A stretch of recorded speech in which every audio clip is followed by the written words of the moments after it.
Nobody needs to see me on there anyway, so let me just do this and get him on here so we can actually hear him, though. This shouldn't change the colors at all. There you go. Can you hear us? It looks like I got the big thumbs up. All right, all the way from Capitol Hill, paying long distance to be here with us today. We've got Glen Hunter, the man, the myth, the legend from BPD, all the way up on Capitol Hill. Glen, good morning. Hey, good morning, Brad. Thank you so much for having me on. Hey, thanks for being here today. I know that you've got a lot going on because we've been paying attention to it. And you had the big signing that just happened last week to make it official. Like we're going to get like real high-speed stuff all of a sudden again. Yeah, correct. It is a big occasion for the CNMI. We did just have the subgrant signing. It was a long time coming. This feels like it's been 40 years, but it's been about almost 4 years in the making, just getting to this point.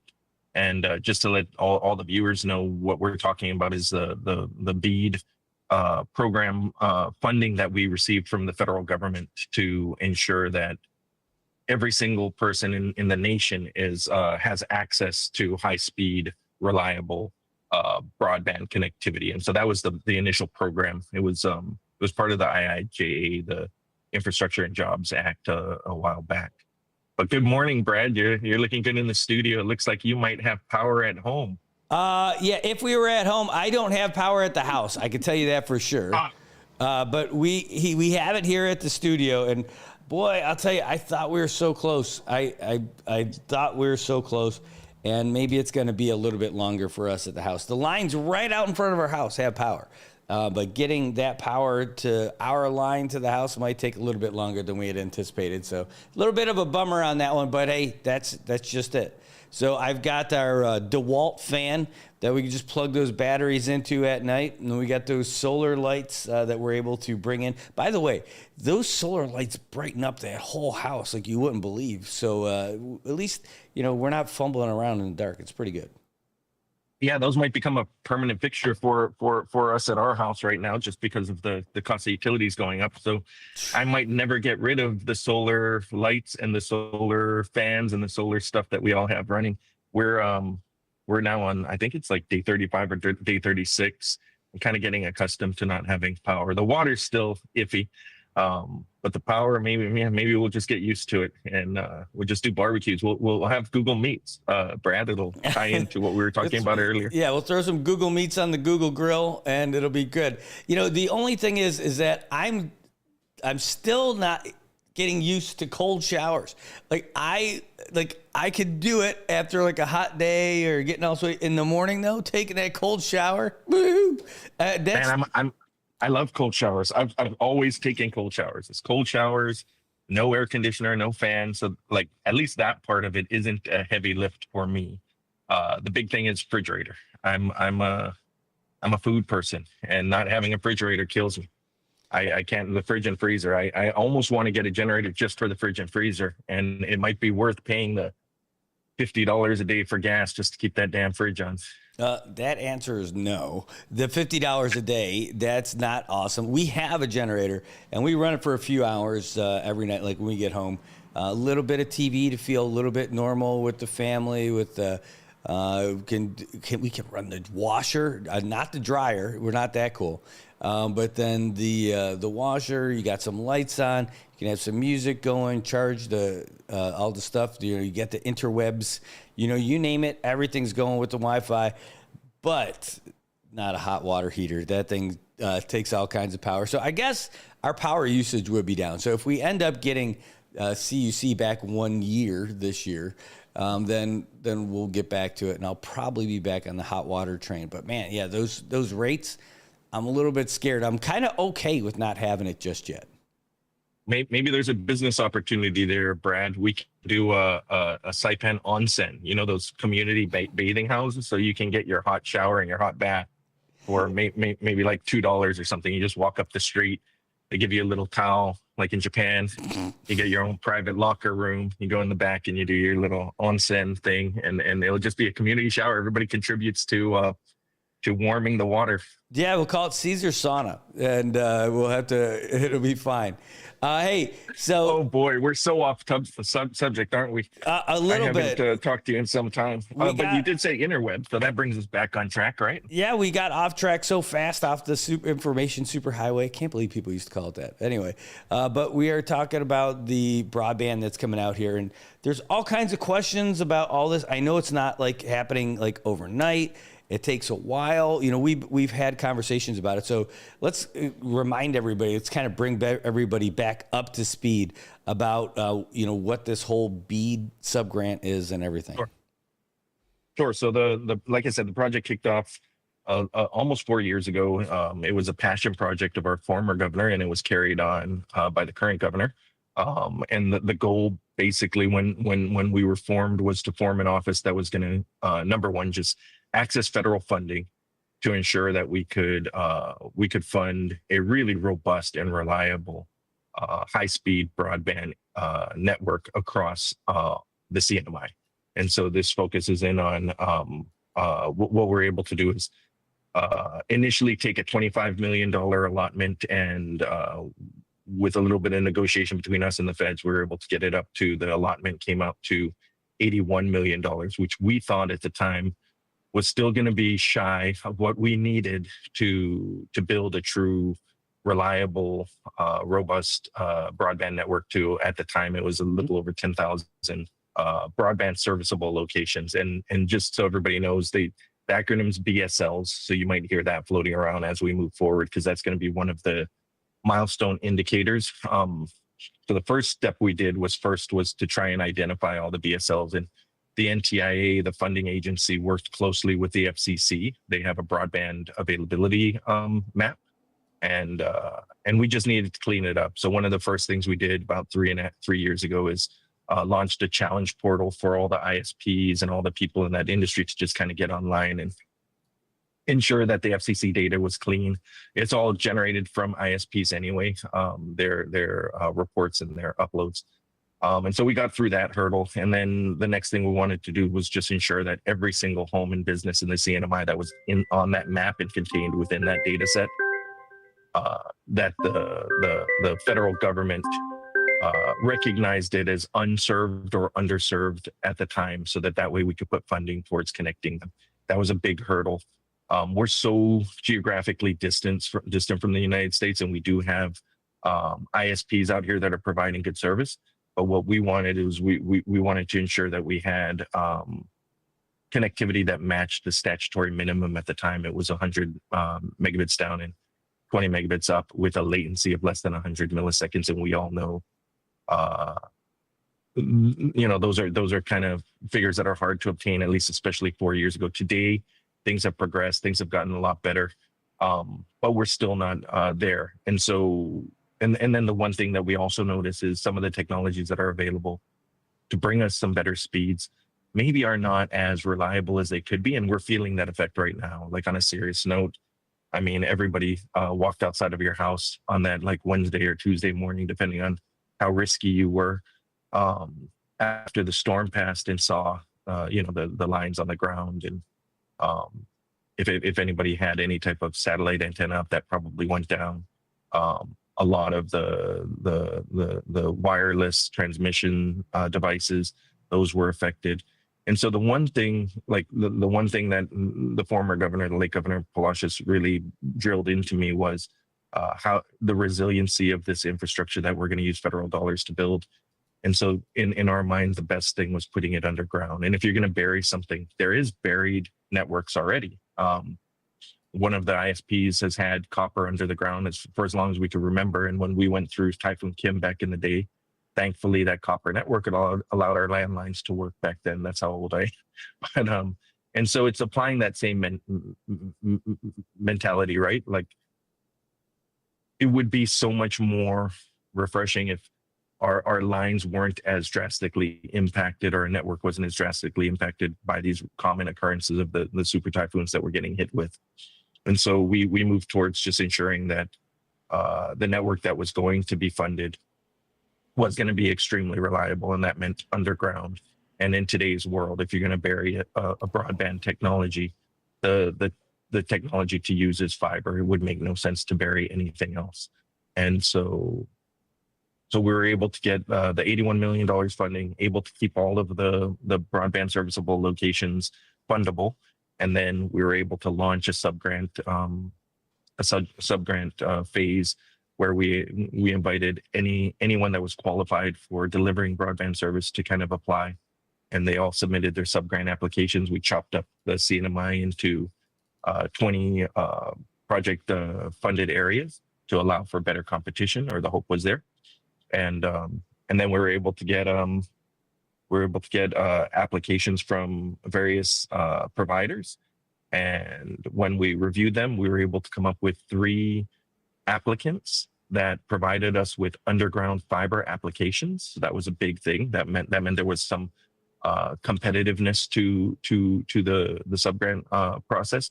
And then at the end of the day, we had to select the one that was the best bargain. Trump and his administration had come up with a new shift in the program to go with the best bargain and just put aside every other metric that we were going to use prior to that.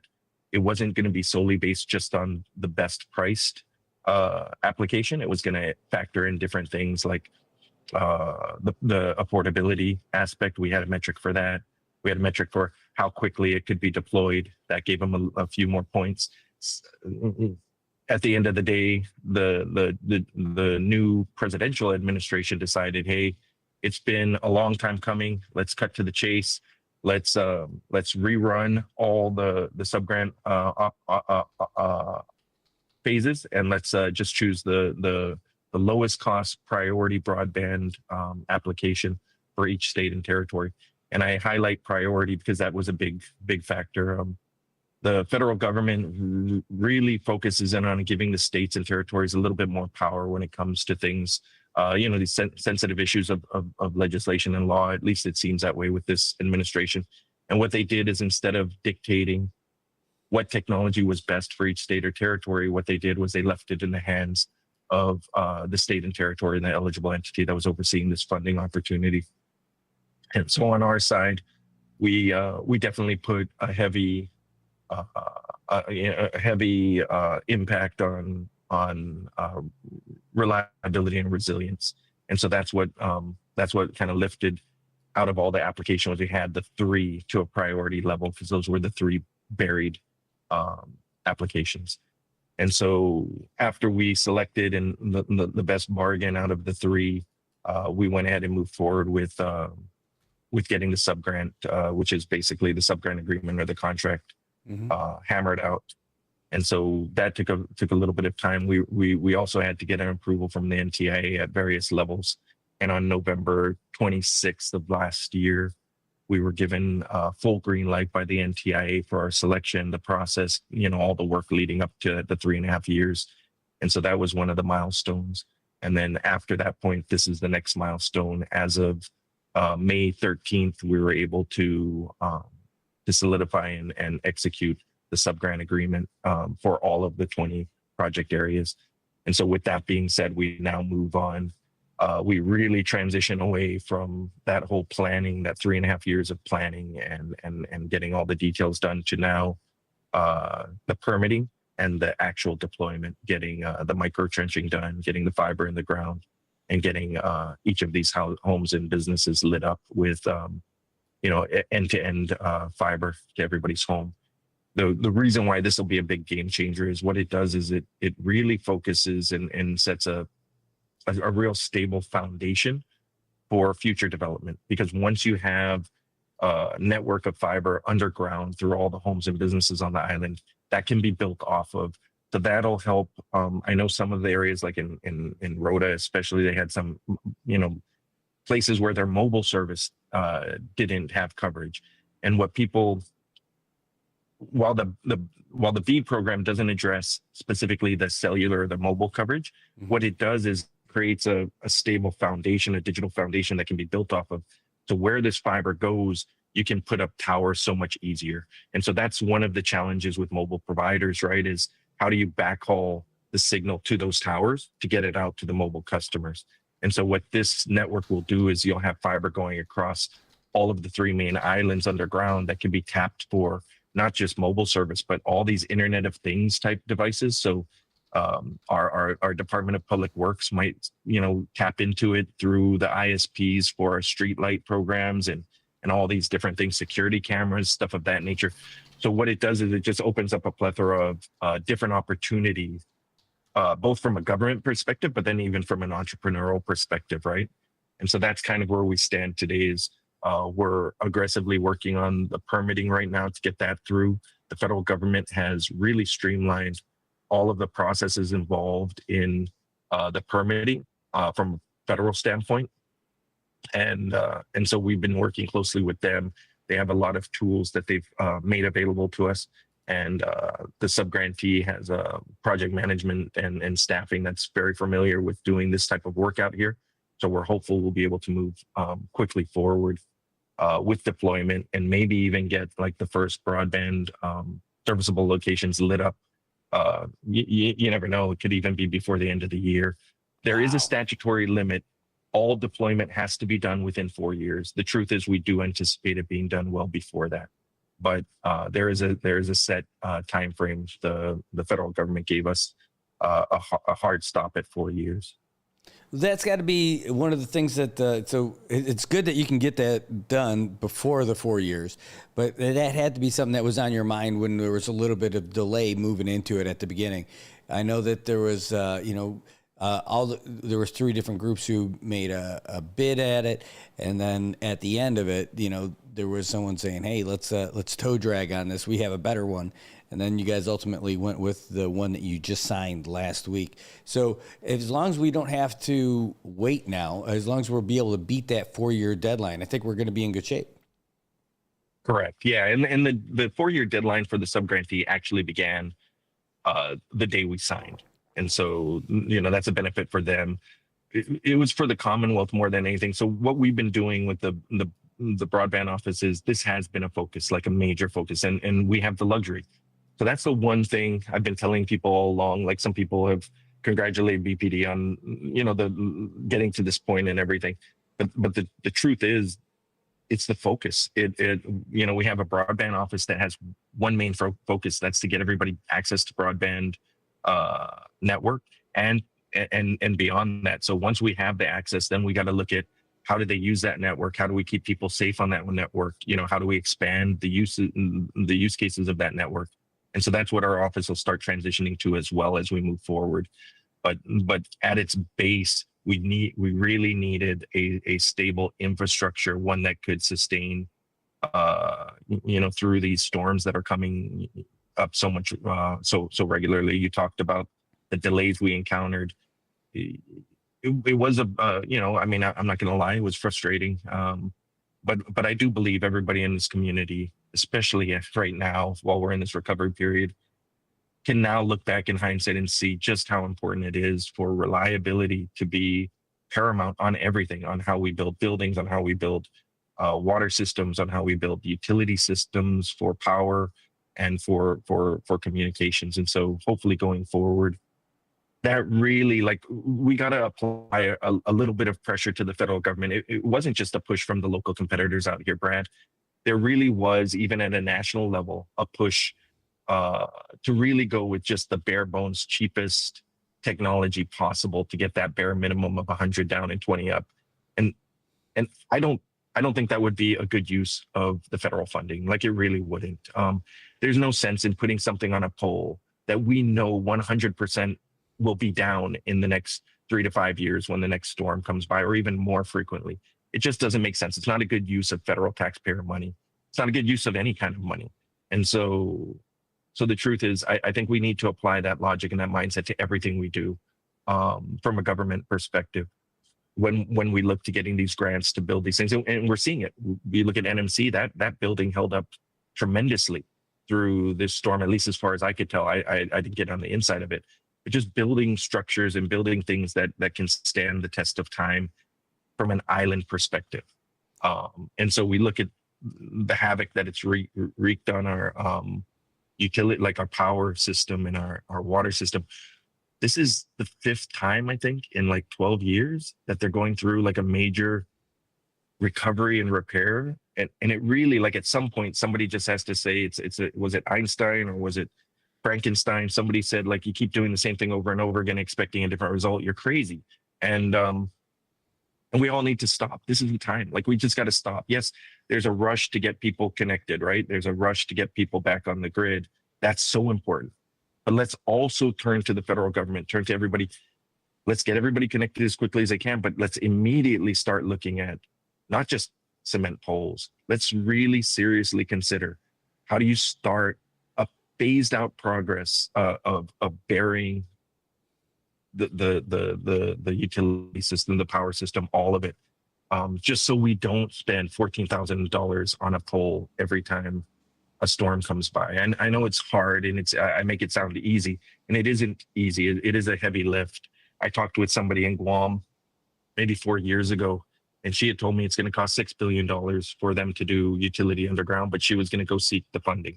And now that might have ballooned to 12 billion, and they're still trying to seek the funding. But again, I'm off on a tangent. No. I'll give the mic back to you, Brad. I'm sorry. No, that's fine. Hey, this is my show. I can take it back anytime I want. Let's clear that up right now. All right. Yeah. But with this though, I know what this thing is. That was my diplomatic way of talking about a delay. But basically, it was about people put in bids, and then someone put in another bid that was a little bit lower, a considerable amount lower, and it was going to be, again, pole to pole kind of deployment for that kind of stuff. They said, hey, this counts. This is okay. And hey, I guess if we were starting from scratch and we had nothing and we only had our own funds, spending about $1 million sounds like a pretty good deal. But for what we've got, what our infrastructure is now, and having the ability to get that, it really was in the best interest of the Commonwealth. It didn't matter the company name, so they're like, oh, you're just a cheerleading. Yeah, I know, I am. But like, if just the underground storm resilient model was the one that we needed to go with, period. Then I can dance around, talk about who it was. It doesn't matter. But I mean, the thing is that just wasn't the best plan for the Commonwealth, and this one is. And so, and there was a lot of folks working behind the scenes to try to even get that one through. But that's not going to be the main thing. But either way, the CNMI got the best possible thing that we could have gotten out of the whole thing. It's a company that's based out of here, which is great too. And now we got the clock's ticking, 4 years less than now to get this stuff put in. And so now, I agree with you. Yeah, and one thing to keep in mind too, Brad. Like I said, when we went into this, we knew we were wanting the Rolls Royce of networks, right? Mm-hmm.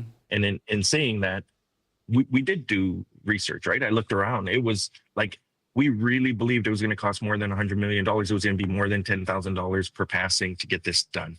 And when you look at other BEAD subgrants across the nation right now that are being hammered out, or some of the preliminary subgrant awardees, and you look at anything that's fiber, even the fiber hung on poles in other states, their per passing costs, or their cost per connecting one BSL, is in excess of $10,000. We were able to do it out here from our standpoint for about $3,000 per location, which is like nobody's been able to. I ended up getting into a debate with a federal official at one time, Brad, between you and me. I was sitting down and he just said, because we were talking about just demanding or trying our best to make sure that this network's going to be underground. And they just kept saying, there's no way you're going to be able to do it for less than $22,000 per home. And I said, well, can you at least step back and let me try? You know what I mean? I said, I'm not asking for funding. I'm not asking for any even advocacy at this point. All I'm asking for you in your federal position is to step back and not be a hindrance to us moving forward with attempting to do this. Because in life, like Brad, the one thing I notice is there's so many people that come forward. Like when I say even electrical systems put underground, you end up with the naysayers saying it can't be done. That can't be done. There's no way. The funding's too high, yada, yada, yada. I really just want to tell everyone, honestly, anything is really possible if you have like a passion and you have the ability to share with people that can help you what you're after. I mean, we're seeing it today with the recovery, right? Like we see it every time after a storm. A few people get together and they say, hey, we got to help people. We got to get water out to people. We got to get medical out to people. We got to help people. And it works. Like, it works. Like, anywhere else, people are like, hands up in the air. Well, tough crap. We're waiting for the government. This is not going to happen. And they sit there and they complain and they whine. Well, hell, like, honestly, if you just put your focus in on it and you just tell yourself, like, yes, there's going to be protests. Yes, there's going to be, stumbling blocks along the way. But doing something like a solar farm out here, I've been to other islands. I mean, hell, just south, they got, I want to say 60 megawatt solar farm and a 30 some megawatt solar farm and 25 megawatts being generated from net metering just 100 miles south of us. So these are things, I just want to let everybody watching and everybody know, sometimes it can get frustrating, right? Hearing somebody say what's possible when you're in the thick of it and you think it's impossible because it has, the status quo is so entrenched. And I just want to tell people, if you really have a passion and you really think there's a path forward, stick to it. You're going to get no's, you're going to get pushback, you're going to get people calling you corrupt and being labeled ignorant and dumb. I was muzzled while that happened to me. I didn't care. I just kept my focus. You called me asking for some feedback to some of the accusations that were being leveled at me. There were emails that were taken out of context and fabricated. I couldn't say anything, and you know what? I didn't even care. My goal was simple. My focus was set. I asked the governor. He said, "Stick with what you're doing and move forward. We need resiliency." And that's all I needed was the assurance from the administration that this is what they wanted, and the power and the support to move forward with it. And they all, came behind me and pushed us along. The whole office pushed us along. So this is a win for the CNMI. This is a win for the administration. This is a win for the BPD. This is a win for everybody. And it's because when you have that mindset and when you have that support, that political will and that passion, honestly, almost anything can be done. I mean, we're a testament to it. The CNMI is a testament to it. We're one of the only territories where we've had a plebiscite to determine our fate. We have people out here that when they're focused and when their mind is set right, can accomplish anything. And I really believe that. What's Paulo Ligero said, like, yeah, it's impossible, therefore it'll take a little bit longer. And I really believe that. And we need to apply that to everything that we deal with today. And I'm sorry, again, man, Brad, I haven't talked to you in forever. So you put a mic in front of me and you put you in front of me like this. And I think I can't shut the hell up when I need to. Nice. I love it. Hey, no, that's a good thing. I'm glad to be able to chat you up again and hear about this stuff. Hey, let's talk about some of the bones of this thing. So we got, this is going to bring broadband fiber to everybody's house and every business and everything. And I was trying to explain it to one of my friends. They're like, well, I mean, how does that? I'm like, look, think of it this way. I think that this is something that the federal government is looking at it, and this is just a different type of infrastructure. Right now, we're used to that being a phone company or giving people an option of something to buy, right? And so now it's like, hey, everybody needs to have water or power. And now it's about being able to have a high capacity way of moving information to and from your house or your business. And you sign up for it and it's up to you, right? I mean, that's essentially what this is? Correct. Yeah. So what we've done is so there've been other federal programs to try and get broadband, and there are still a ton of different federal programs to try and subsidize getting broadband to homes, especially really rural or remote homes. So the USDA, now the Department of Commerce through the NTIA, DOI, all different types of federal entities have provided funding. And traditionally, it's normally done like directly to the ISPs, the providers of internet and broadband connectivity. And so what they do is they go out and they apply and they get a minimal amount of grant funding to try and get service out to maybe a remote location. What the federal government did with this BEAD program is instead they decided, okay, we know there are a ton of people that just still don't have access to broadband. Let's just try and cure this once and for all. And so they labeled it Internet for All. They had a big goal, universal connectivity, making sure that every single American and every single person in the United States that wants to access broadband can. And so that was the goal. That's the win. If we can do that, we won. Now, whether or not anyone subscribes to it, that's a whole different animal, right? Like that's going to depend on each person's want, and that's fine. That's the way it should be in the world, right? If you want service, the one thing that this program is going to do is when we're done with the BEAD program, and this is specific to just the BEAD program, anybody in the CNMI that has a home or business is going to be able to pick up the phone and call a provider to get service within 10 days at at no additional cost to them. So that's the big thing. Because it's a federal funded opportunity for the subgrantee, that's going to reduce their capital outlay that they would have to usually put out themselves. In this case, it's reducing it by about 60%. So hopefully that'll translate into more affordable service as well. The other thing is because we are subsidizing a fiber network, the one thing that's big on fiber that a lot of people might know is it's passive. And so from a technical standpoint, what that means to the consumers is, like right now would be a prime example. You might have power at your house. You might be one of the lucky people that got power back at your house. But if you had some technologies, even if you have power at your house and your provider has power at his house, if power is out along the way and on the route going to your house, you still wouldn't have connectivity. And so with fiber, what that does is you don't need to provide power along the route. So as long as your hub, the provider that you had has power, and as long as your house has power, whether that's a generator, whether that's CEC power, as long as you have some type of power on your device or a little battery backup for your ONU, you can have high-speed internet connectivity. A bigger thing is that reduces the power costs to the ISP. Again, that'll translate hopefully into lower costs for the consumer as well. And so these are all the hopes. We did have, there is a stipulation that even though the Trump administration pulled out some of the affordability requirements, they still will have to offer a low cost service option as well. And so for anybody out there in the community where affordability is still not there after this network is deployed, there will be low cost service options available. And those low cost service options will still have to provide you with true broadband service, 100 down, 20 up. So those are things to keep in mind once this is all done. So it'll still be there, yeah. but there's no guarantee on like what that per month thing is going to be. We had that baked in to our subgrant process prior to the new administration taking over. They had a different mindset, and honestly, it's six in one hand, half a dozen in the other. Their mindset is they don't believe that the federal government or the local government has the right to rate regulate when it comes to broadband. And that's a different fight that can go on. Like at a local level, nothing prevents us from looking at that if that becomes an issue. I really believe when you subsidize this network of this size to every single household, it's gonna translate into much better pricing. We've seen it elsewhere. If you go to some of the states now, the cost of their broadband service is ridiculously low for the speeds that you get.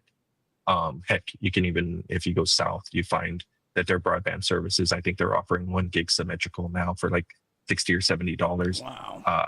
I mean, it's just, it factors in, right? If you can get the technology out there and it's properly laid, it's a no-brainer. The costs are going to come down and it'll be more affordable. Some people have asked, does the government own this network? No, that's not the type of system we're after. I never intended that. I never wanted that. I know some of the other states and territories were looking at that option. Hey, can we take this BEAD funding and can we set up a CUC for telecommunications? And all I thought in the back of my mind was that seems a little bit ass backwards, excuse my French, or just going back in time to a point where government controlled telecommunications. And the liberation of that actually, I think, has reduced prices and has spurred better technology and faster speeds. And so the one thing that this program does is it's kind of a pseudo. So you got the broadband office acting as the eligible entity, the person who gets the 81 million, and then we subgrant it out as if we were the federal government. So we become in a joint relationship with the NTIA to granting it out to somebody. And now what that does is it allows every state and territory to oversee how those grant funds are used in the deployment. And to also, that's the other thing that the broadband office does going forward. We become the watchdog. We got to set up a bunch of subgrant monitoring solutions to ensure that the subgrantee really is moving forward at the pace that they're supposed to, and they're delivering the service that they promise. And so that's kind of how this system works. But at the end of the day, it still is the subgrantees network. And there is a federal interest on it for 10 years. So for 10 years, if at any point, that's the other thing that's baked into our subgrant with them through the NTIA, and it's a clawback provision. So if at any point they don't live up to the terms in the subgrant agreement and the terms stipulated, we and the federal government can move in and seize the assets and pull back all the funding that we got. And so that's baked into it as well. And so it's kind of a safeguard that maybe doesn't exist under other programs. You've seen other grants where people maybe have received federal or local funding to do something and it never comes to fruition, and everybody just kind of throws their hands up in the air and says, well, they tried, they made their best effort. The truth is that's not how this program's set up. It's a very strict subgrant monitoring situation going forward that's going to be overseen by the NTIA and us to ensure that this actually gets developed in the time that it's supposed to. Well, that's great. I'm just thinking about it. I'm like, oh man, if you can make sure, I know it's got to go to every business, it's got to go to every home and everything like that. If you can make it go to every sporting facility so that if we set up over there, we can have high-speed broadcast of whatever's going on in that spot, it would be awesome. I know it's just absolutely. It's a little after the fact, but that would be no. But as you're saying that, that's the whole point. So if you got a few seconds, I can pull up a map of our islands and show you exactly where this fiber is going to be run to. And if you have a sporting event that's built in the future, you're probably going to be built right by where the fiber is. And the big thing about fiber is you just call up by the subgrantee and you say, hey, I want to tap into that fiber for this new sporting facility or this outdoor sporting complex. And they can apply all kinds of technologies at that point. They could put up wireless stuff at stadiums or at ballparks. But let me just show you this real quick.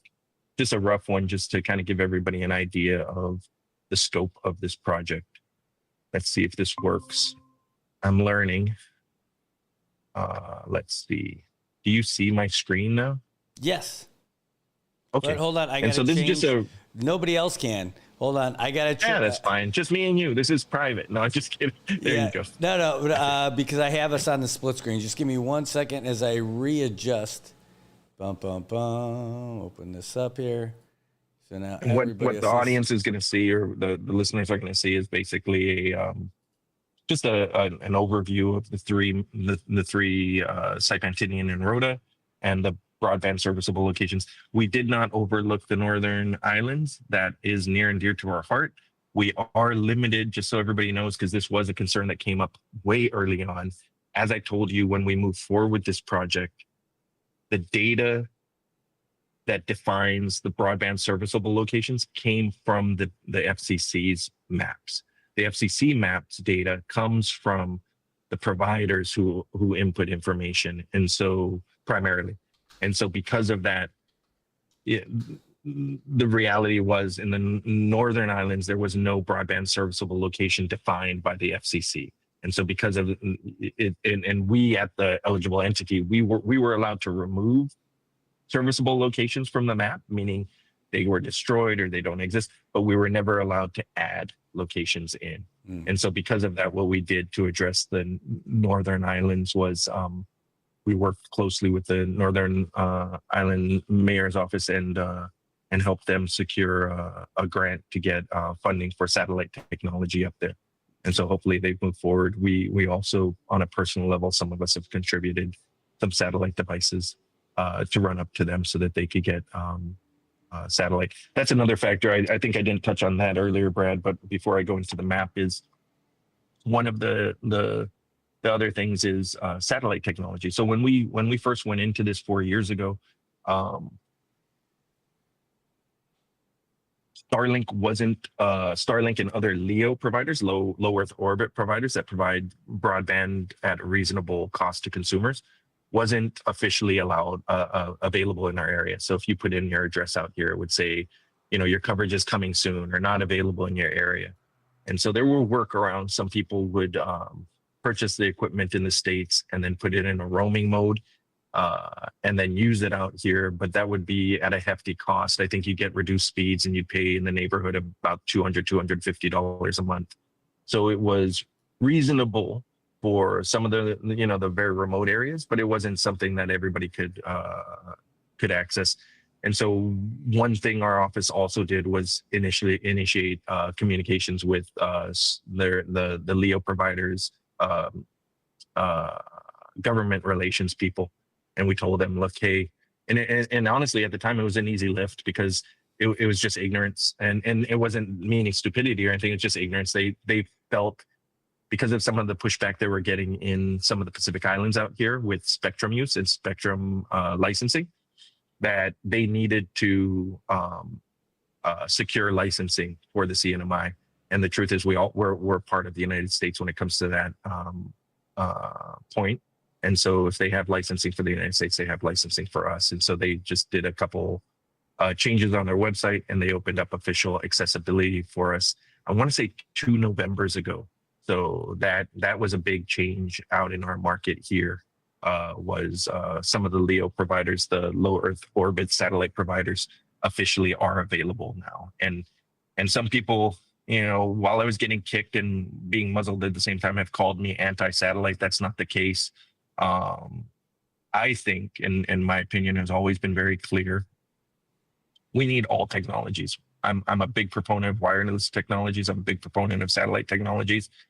I think from a federal funding standpoint, if you have $81 million, you build the Rolls Royce of the fiber network, and you ensure that you still have access to all these other technologies to build on top of it, especially for resiliency. Like right now, I know a lot of people have thrown little dishes on top of their house and are getting internet service right now through LEO providers. I think that's a great thing. I think it should always be there. For a couple $100, you could have hardware in your closet that you can break out as soon as the storm's gone and throw on your roof and have connectivity right now. And so those are big pluses. So I think there was a little miscommunication, and I'd love to clear it up right now. In the statute that we were following in the guidance, the last administration, the Biden administration, had a hierarchy of technologies. So they put fiber as the gold standard. So they said they dictated to every state and territory that the priority was fiber, period. And anything less than fiber became the second tier, and that was reliable, allowable, non-priority broadband technologies. And that was like fixed wireless, licensed fixed wireless, stuff of that nature. Sadly, they had another tier, which was even lower. And this was their, I gotta preface this. It was their terminology, not mine. They called it non-reliable broadband service. And that was, they grouped satellite service in with that. And so somebody had heard me saying satellite service was non-reliable broadband service. And I became hated by anyone who dealt in the satellite industry. And I just want to say it one more time. That's hard coded and written exactly like that in the Biden administration guidance for the BEAD program. It wasn't something I came up with. The new administration, the Trump administration, dissolved that and just said each state and territory has to decide what's priority. It took a tech neutral basis. He said, if you're in the mountains of Colorado and it's going to cost you $1 million to run a fiber cable up to that mountain, the federal government shouldn't force the Colorado Broadband Office to run fiber for $1 million. It made total sense when there are other options available. And so that's what that was all about. And so I hope that clears it up for all the people that are in the satellite industry that have like pin dolls of me, and they're just poking me left and right with the voodoo doll stuff or burning my effigies. I'm not a hater of any broadband technology. I love it all. I've accessed it all. I've used it all. I've deployed it all. Going back to geo satellites on outer islands of Yap. And so I think there's a place for everything, and they all deserve to be accessible to the CNMI. And so any technology that's out there, the broadband office will embrace, and we'll find a way to make it work. Now getting back to the map. Sorry, Brett. That's all right. And you can tell them, hey, if they want to deploy that satellite out to all of the folks north of Saipan, you can even, like, if they give it all for free, we'll rename Mog to Musk, and they can have exactly what they want. It's so affordable now. So that's the good thing. So like I said before, when it was, you were reliant on geo satellites, the cost and the speeds of that were so extremely high, and the speeds were so slow that it was something that almost was not worth the effort in a sense, but it still was good because you have some connectivity rather than none. But nowadays, man, the technology on LEO, and they got Amazon coming in with their version of Amazon LEO, and you got all these different flavors. I think that technology is just going to increase, and it's going to be a godsend. It's already a godsend to anyone living in an extremely remote location, including on these three other islands, Saipan, Tinian, and Rota, not the northern islands. There's a use case for it, and I think it should be used. Well, I mean, But, yeah. I'm not opposed to it at all because I am I'm really excited about what's available and what could be coming. Look at all those dots. That's the whole thing. All those, everyone's either unserved or underserved. Is there anyone who's just like, yeah, they're served? So the truth is, along the way in the 3.5 years, yeah, there might be some locations that were served. For our purpose, what we did is we factored out anything that would be considered quote unquote served. Maybe they already have an underground fiber connection. There are some people that do. Like in the last 3.5 years, some of the providers have been laying fiber to certain locations, and so those have been removed from the map. So right now, the way it looks from the cleanup of the FCC data and the challenge processes along the way, we started at a little over 10,000 locations, and we're just under 10,000 now that have to be deployed end-to-end fiber. And so what this map does is it just shows all the different locations that are in the map and in the data that have now executed subgrant contracts to provide end-to-end fiber to these locations. And so it's pretty cool. I mean, you can see like where the denser populations are, but if you notice, like there are unserved locations as far as the northern part of Saipan, right? So that's pretty cool. That means there's going to be an underground fiber connection going all the way out there. And so what that does is it opens up, once that's secured and once that's there. In the past, I think what the providers had to do for cellular service out there is they put cows, cellular on wheels, and they'd roll them up to a hill and they'd tie them to a generator and they put them there. The truth is now they'd be able to tap into this fiber and just put up a permanent tower structure up there, perhaps. I thought you were joking because of all the cows that are up there in Marpi. I thought you were saying they just put them on cows, and I was waiting for the other thing that didn't. You had to spell it out: cellular on wheels. All right. Well, I love it. I thought you were joking. I thought you were joking. And then if you look, we're all the way down as south as the southern tip of Rota. Mm-hmm. So we'll have fiber across all of the CNMI when this project's said and done.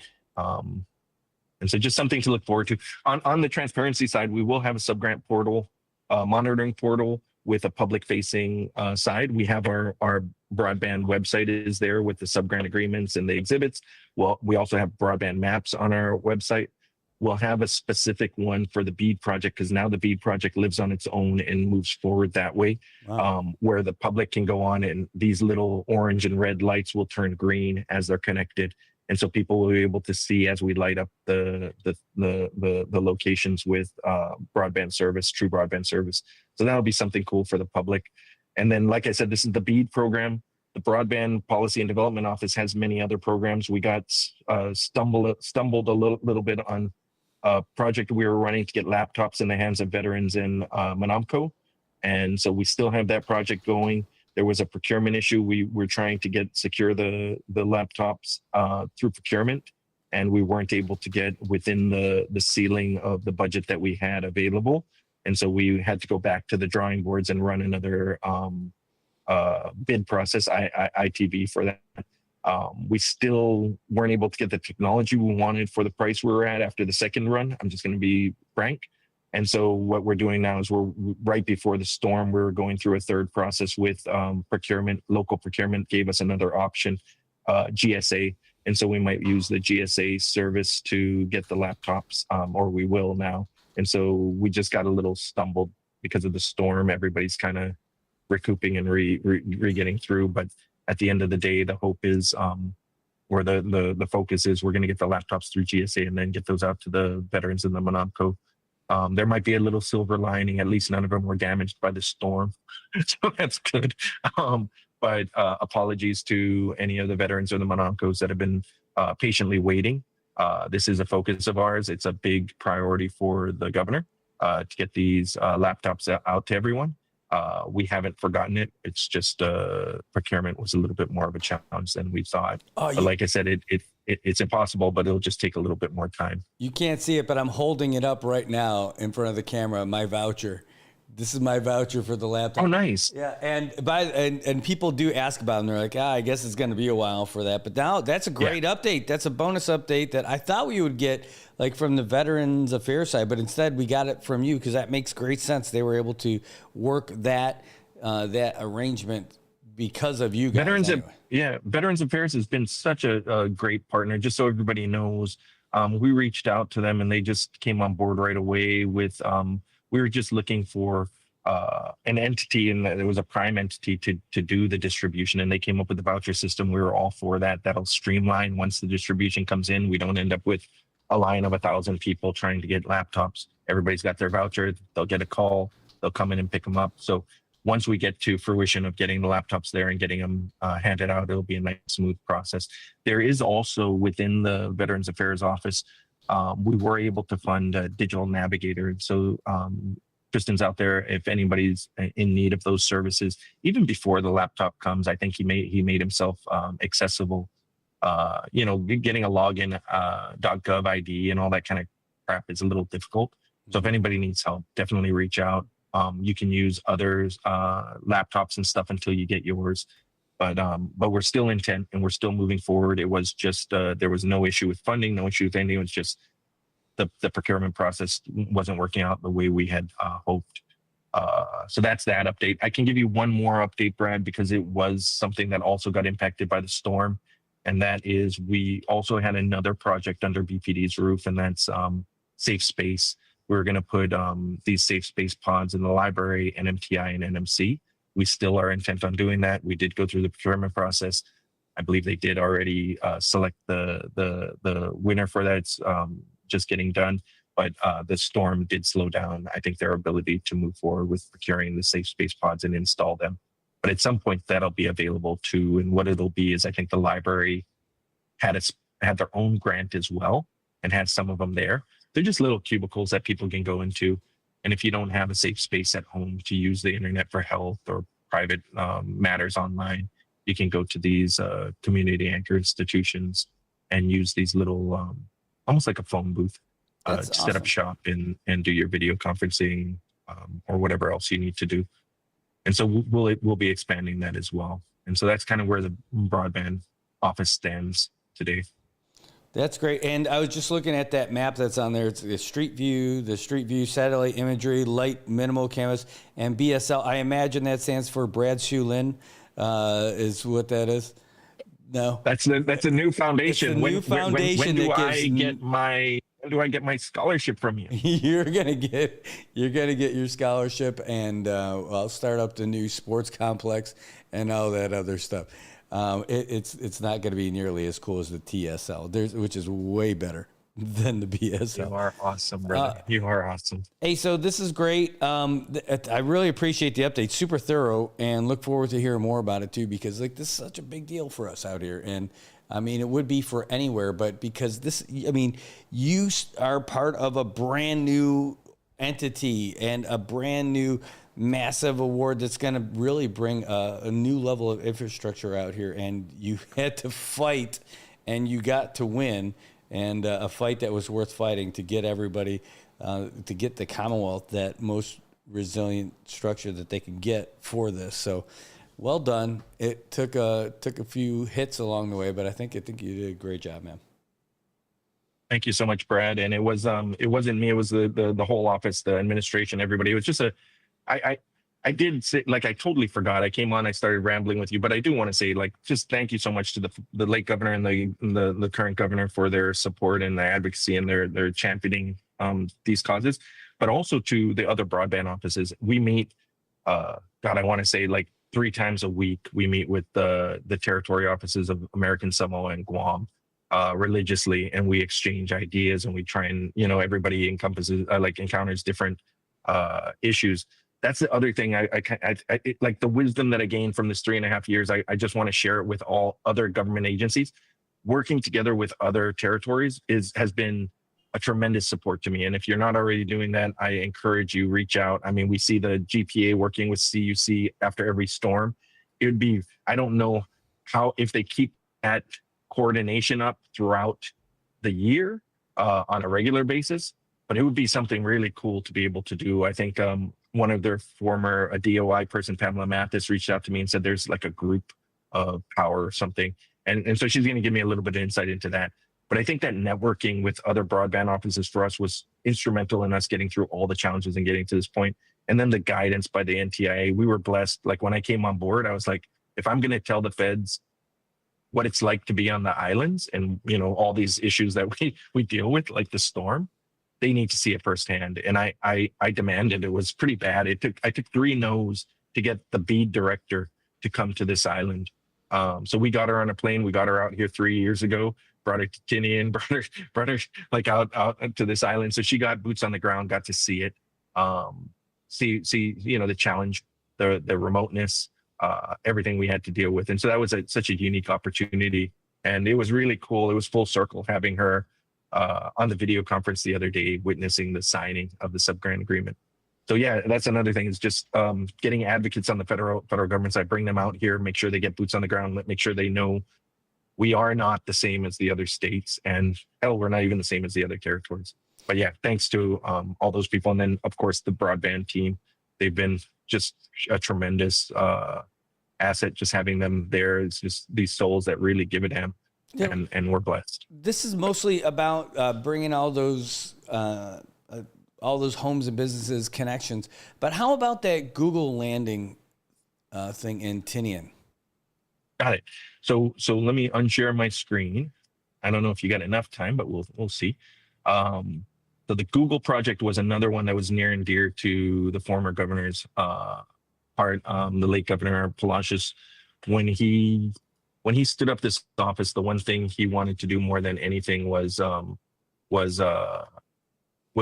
create a sorry, let me get the map up. I'm juggling.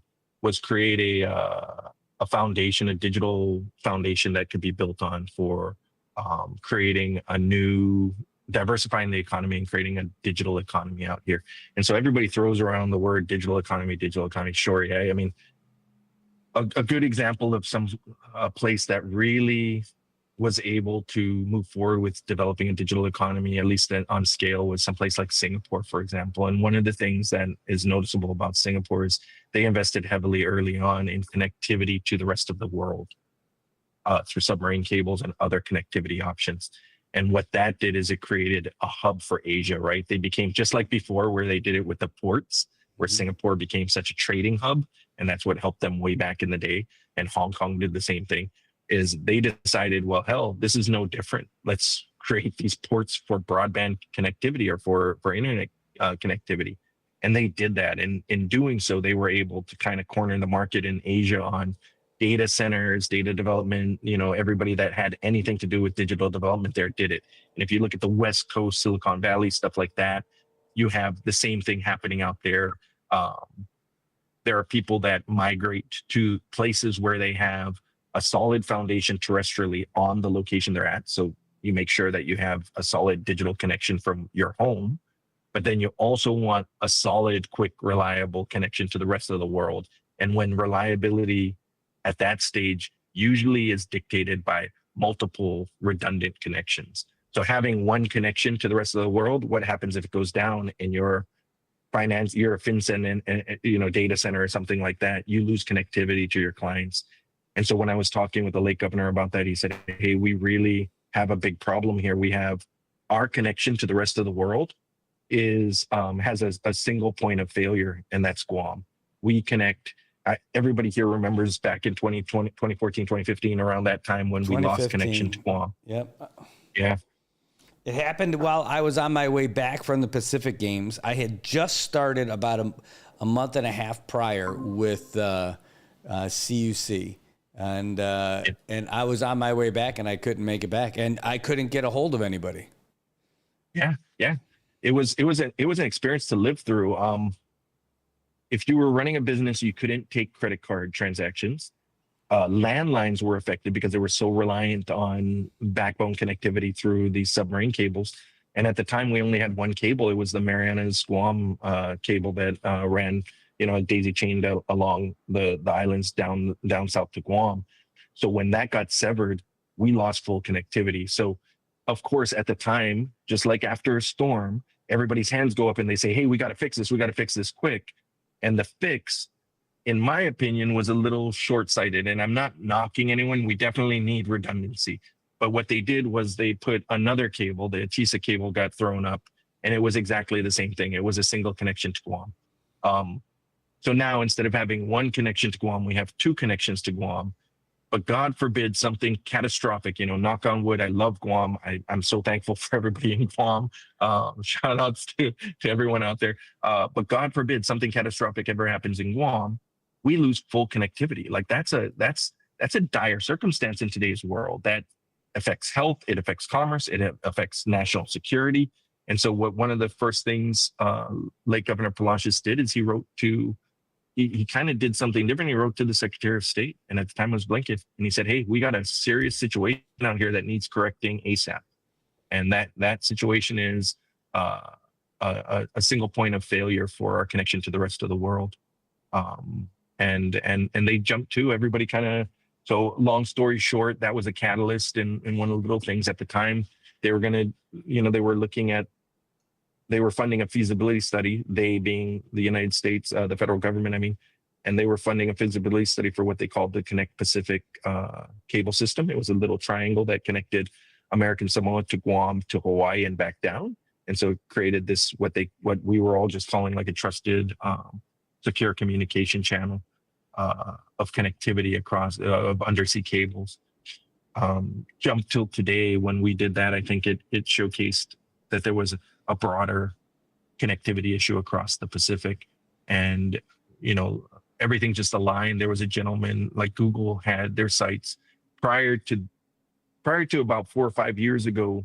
Hyperscalers like Meta and Google and AWS and Cloudflare, they didn't own the submarine cables that they transported data on. Those cables were all conglomerates, like the CUS cable that connects Micronesia, like other cables that go through our region right now. Those are owned by a variety of different businesses. They all chip in, and it's a development of a cable, and then they provide service to the hyperscalers, and that's how they make their money back.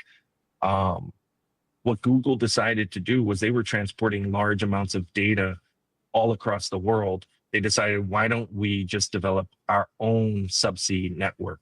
And they called it Pacific Connect. And thankfully, the guy at the head on the Google side that I was dealing with lived out in Fiji, I believe it was, for a while, or out in the Pacific. And he had a personal passion. He saw firsthand the connectivity woes of the Pacific Islanders.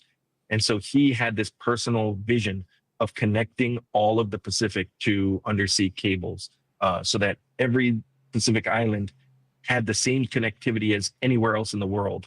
And so it was in his mind, this was his passion. And so if you look on your screen, this is his passion in a matter of, I swear it's been like 4 years or 5 years since his inception on this Pacific Connect initiative, is what he called it, the PCI. And so what it started out with was maybe it was 3 nodes for sure. It was Guam, American Samoa, Guam, Fiji, and French Polynesia. And so that they shifted the triangle.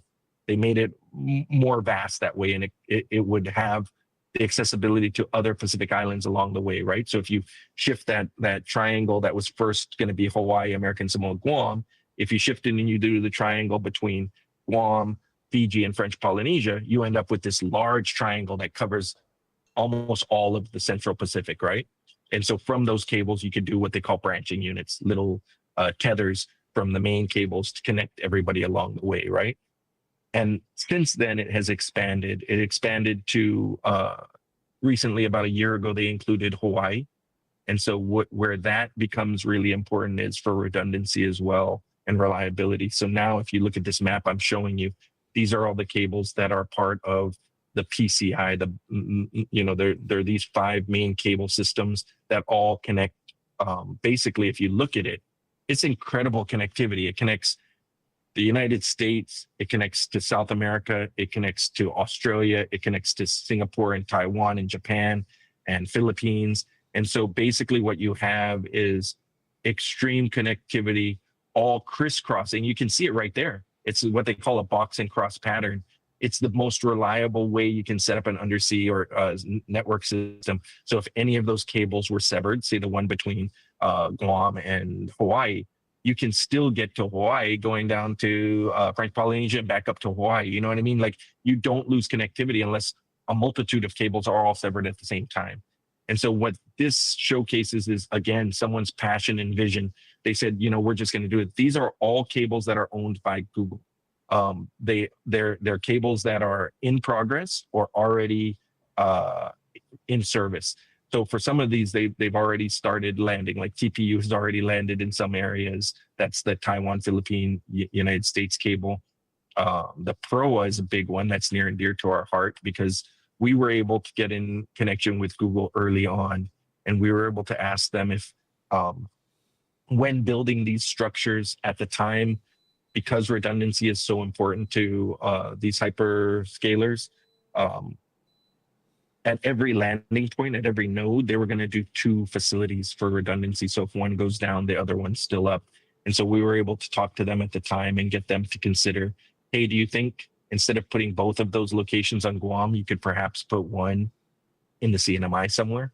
And they've been, and we've been working for the last 3.5 years on that as well. And that's, if you look at all of these main subsea systems, like the PROA, when it comes down from Japan, it lands in Guam, but it splits over here and it also lands. So everything would be what they call a split landing. So should anything happen to Guam, that cable system stays up because it's also landing in the CNMI. Same goes with TPU. It'll split and land in Guam, but it also lands in the CNMI. Same goes with Bulakula. That one splits here and it lands in both. And so what this would do is this provides ultimate reliability and resiliency of the Marianas node going forward. That's where we stand now. This is still a work in progress. We did sign an MOU with them. That's to do everything we can in our power to make sure this comes to fruition. This is an impossible task, and therefore it is going to take some time, but we're working on it. There have been hiccups. There have been challenges, just like the BEAD project.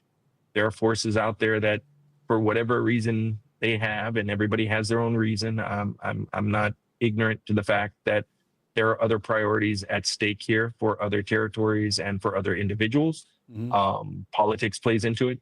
And so this project right now is still a work in progress. We're still hoping that we're on track. We've been in contact with Google directly. There have been some issues on their side as well, as far as when you build out a system like this and you expand to adding in new nodes and adding in new things and adding, the costs start to skyrocket. So I don't even know what the cost of this whole subsea system is at this point. It's probably like in the neighborhood of $20 billion or something, who knows? But so costs end up becoming an issue. So we're still hoping. I mean, it's still, this map that I'm showing you right now, Brad, is submarine cable maps. It's accessible to everyone. These cables show up when the people building them tell the submarine cable map system that they're building them. And so they're still on as far as the submarine cable map and telegeography is concerned, looking to move forward with this project. I'm hopeful that we get a landing of PROA towards the end of this year or early next year. I've reached out to Google. The storm has been a big factor, and it's going to be a big factor going forward. But I'll give you updates as we go. But this is the vision. This is the hope, is that, and no matter what CNMI's participation is in on this in the end, like let's say budget constraints get on and they're going to have to kick the ball down the road to get those other ones landed in the CNMI for the next five years, it's still something we should aggressively work towards.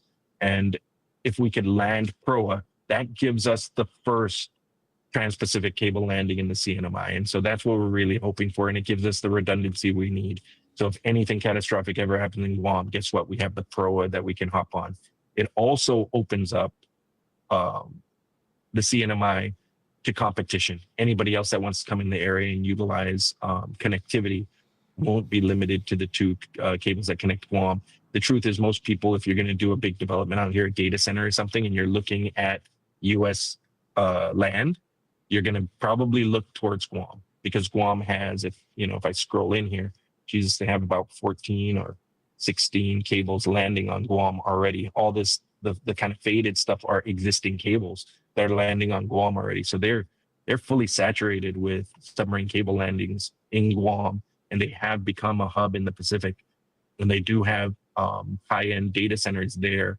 So what we're able to offer is if we can get some submarine cable landings here, we can offer a redundancy aspect with Guam. So should they encounter some catastrophic storm or something of that nature, the Marianas is also, the CNMI is also part of the US, and we also will have the similar connectivity options. And we're just a stone's throw from Asia, which is a big market to a lot of the people that are storing data.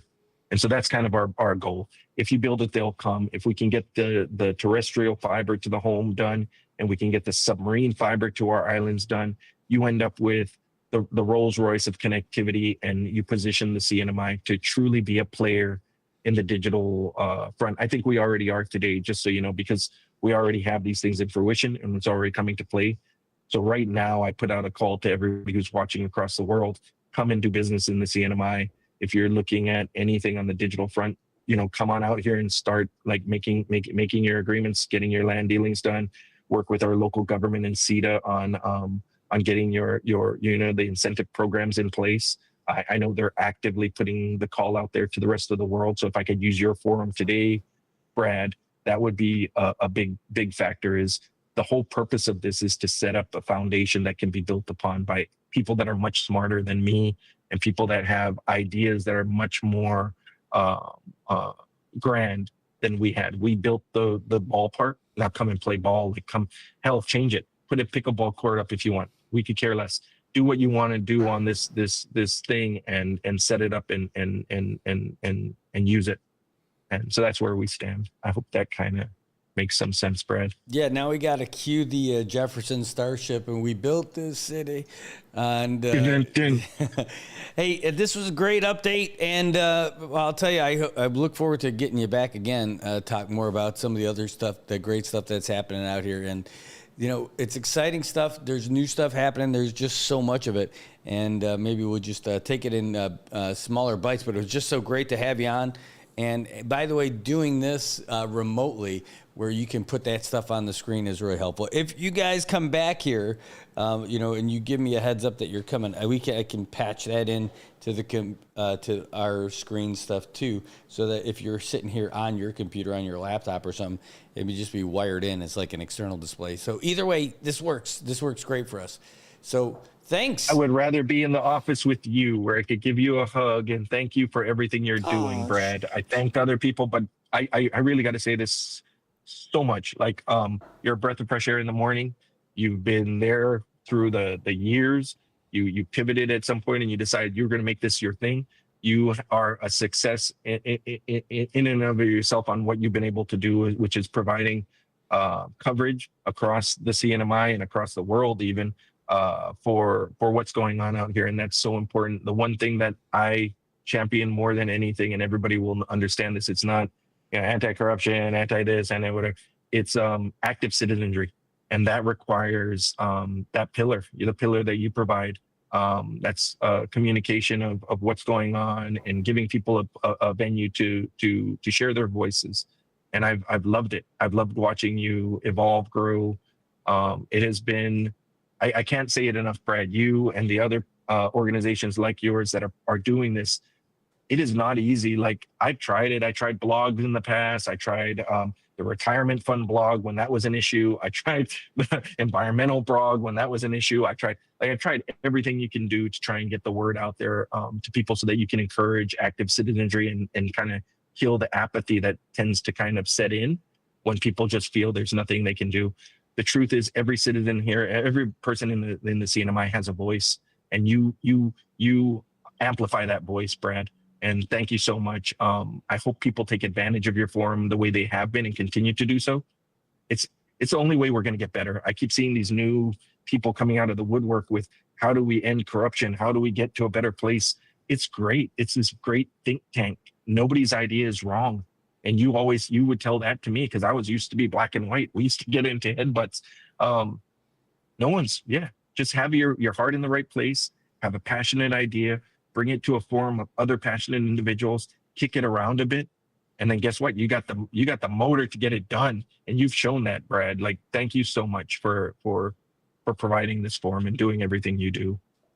It is well appreciated. And I know you probably, like, I'm pretty sure you are not compensated enough for what you do. And so if I can, I just want to compensate you with thanks, accolades and praise. But keep doing what you're doing, and thank you so much for what you do. Thanks. That is awesome. That is really pretty sweet, man. Thank you. I love doing this. That's it. And the cool thing is, and I'll tell you this story. I heard this from Maya Coram. She talked about one of the things that she loved most about the CNMI is how people have the ability to reinvent themselves as many times as it takes, as many times as they want. And one of the things that I've appreciated about being here is that one person can really make a difference. Like, if you're passionate about it, you want to do it, you can. And for me, the CNMI has been a place where I could really grow and figure things out and see exactly what I want to do and find out how I can, really, do something like this. So this is it. And by the way, so this broadband stuff that you're doing works great for me because this is the first all digital anything here in the CNMI, and we couldn't do this stuff without high-speed broadband. We couldn't do it without and goes back to before, like, so this, when we started this full time a couple of years ago, but even before we did that, going back like 4 years, when Jojo and I were sitting there talking about, like, let's do the parade. Like, let's figure it out. We reached out to IT&E and said, hey, can you hook us up? We want to broadcast a parade because nobody's doing it. And so we did it. And you know how much we got paid for that? No, nothing. $0.00. When we went to IT&E, same thing. And you're going to hear the IT&E stuff again because they're our partners too. But, hey, we want to start doing baseball. What do you think? Yeah, we'll hook you up. So we got fiber up at the booth. And we've been broadcasting for 4 years baseball here in the CNMI. And you know how much we were getting paid for that? Nothing. And one of the reasons, it's like because the technology's there and the passion's there. Everybody can use the stuff they like to do, whether it's talking into a microphone or teaching kids how to work cameras and all that other stuff. And that was the thing. So we weren't standing by waiting for someone to just be able to pay us to do it. We just knew it was something cool to do out here. And that was it. And so from doing all that, that's where all this stuff grew. And then eventually, then some money started coming. And it was like what you said, if you build it, they will come. And that's how it is. And I severely overlooked that aspect of it. Like, the truth is, you are the poster child of what we hope to get. Like, that's what it's all about. You're one of the pioneers of the digital economy out here. Like, you are the one that, in your testament, because that's the way it has to be too. We talk about agriculture out here and everybody's like, it's impossible. You're never going to do a agricultural industry out here on scale. The truth is, somebody just has to do it. And you've done it. You threw your hat over the fence.